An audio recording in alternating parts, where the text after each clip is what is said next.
Hey guys, in this video I will show you how you can fix desktop icons is missing. So for example, if your game icon is missing, then what I suggest to do here is to go to specific client, here, go to specific game, for example in this case Rust, and then look for, right click on it, go to properties, and then install files, browse, copy the path. Then go to your icon, right click on it, go to show more options, properties, web document, change icon, and then sometimes the icon can be here. And then you just need to press browse and paste the path, right?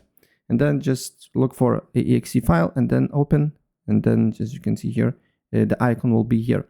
If it's not a game, specific, I don't know, app, like I know Discord maybe, then you just need to open file location, again open file location, and then here you will see exe files or app with the icon. So you just need to copy the path, and then you just need to go back to your icon here,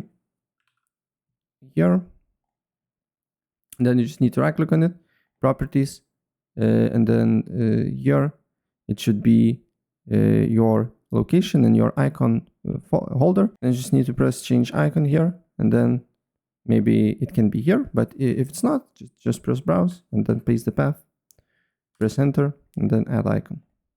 And yeah, that's basically it. So if I help you out, please press like.